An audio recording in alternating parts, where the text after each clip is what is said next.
Welcome back to Coaches Weekly. I'm Eric Perry, joined as always by the cross-country coach, Coach Christopher Dvorak. Coach, thank you for joining me. Yeah, thank you, Eric. Thanks for having me. Again, thank you for being here. So this past week you had the Bradley Pink Classic. It was your last, I guess you could say, regular meet of the year before conference and regionals. How are you feeling after it? Pretty encouraged. We came out on top of some conference teams that were there. If you, as much as you can compare times across different meets in different places, we're shaping up pretty well against some other conference schools. And you know, the comparison being that they were on a course that was also kind of hilly and also had pretty deep competition. And so it's, you know, for what can be compared, it's like, hey, I think, you know, when we all show up at the same place next week, I think we have our goal is, you know, mid-pack, see where we can get from there. You know, so essentially, at least on paper, you know, they've beat us, we've beat them, and you know, it's just what conference comes down to is, you know, who shows up on the day of, has their team put together, has everybody focused, and you know, ready and able to adapt to circumstances and kind of trust in that training that they've been having. So you know, we're still training pretty tough through this week to be ready for next week. Gotcha. So. As a coach, what do you do to try to get the athletes like solely focused on the meets when it's game day? It seems counterintuitive. Like we don't get cross country is such a mental game that if you sit around and stew over it for too long, it really just slows you down. It bogs you down because you build up these expectations. They're all just in your head. And what we really try to do to ground everybody is we either have like concrete like place numbers. We're like, hey, you know, our 1, 2, 3 needs to be in front of their 4, 5. You know, pick the number combination, and that's how we kind of gauge things, and that keeps people present and in the moment. Because we can run the numbers in the background and compare PRs, and that's only goes so far in cross country.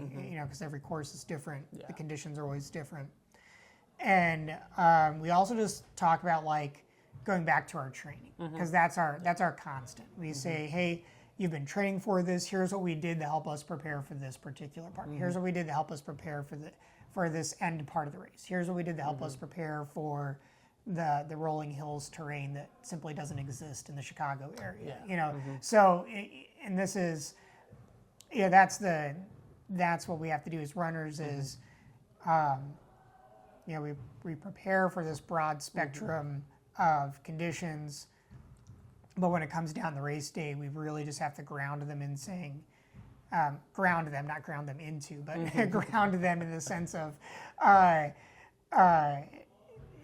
you're in the moment, in the race, you're competing for every spot you can get, and that's how you work together as a team. You know, common strategies: run as a pack, or have a couple smaller packs and see what we can do, pushing each other along and going from there.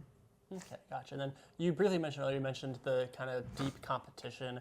At this one, you were going against some D2 and even I think some D1 runners.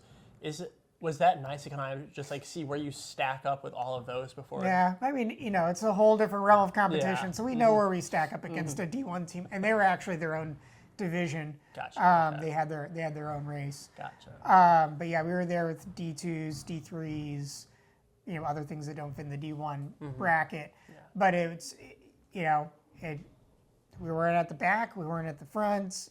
You know, we landed ahead of where I thought. You know, not necessarily where I thought, but like where we had kind of been at in previous races. So we could see kind of that team payoff. But we had several PRs.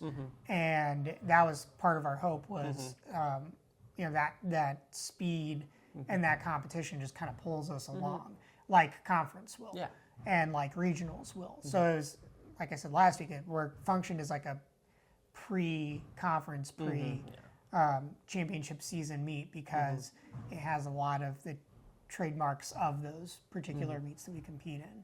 Gotcha.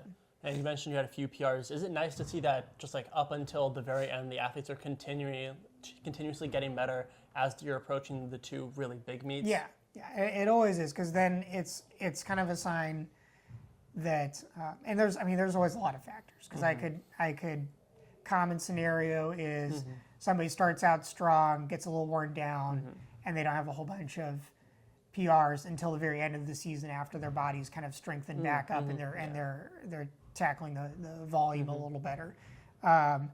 Some, especially freshmen, they might PR almost every meet because they're learning a new race distance, and in some ways it's more commonplace to have that sort of progression as a freshman, because it's all new. So every race is like, oh, if I fix this one thing, wow, look at how much better I can do. So it's still a sign of really good progress.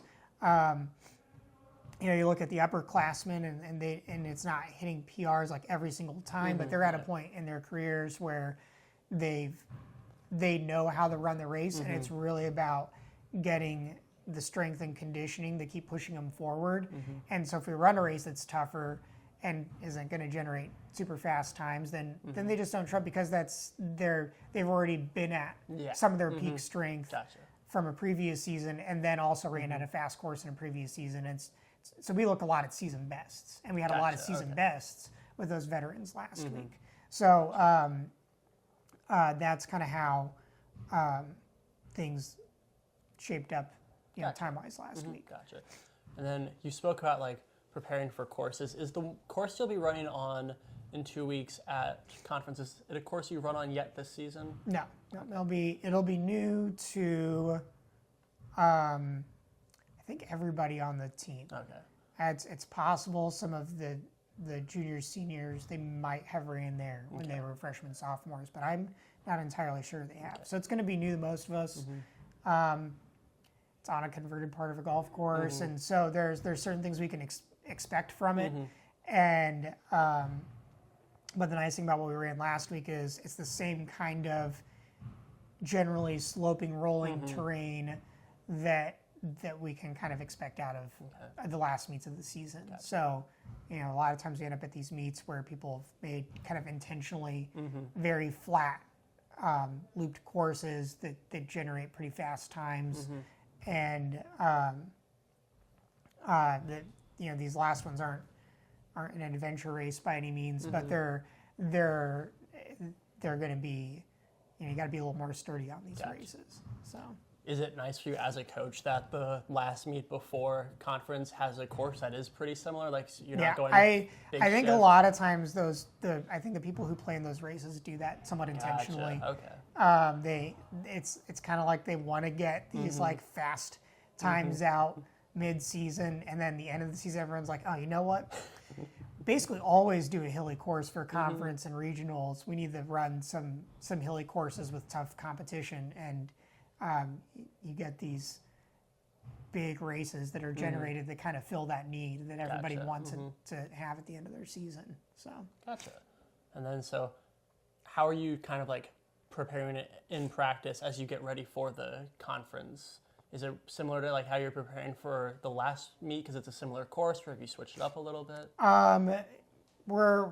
Haven't changed up a whole lot. We're doing one last week that has some pretty good volume in the workouts that we're doing, but our overall mileage is scaling back just a little bit. So we've hit our peak mileage and we're scaling it back just a little bit, but it's still too early to just kind of drop it all.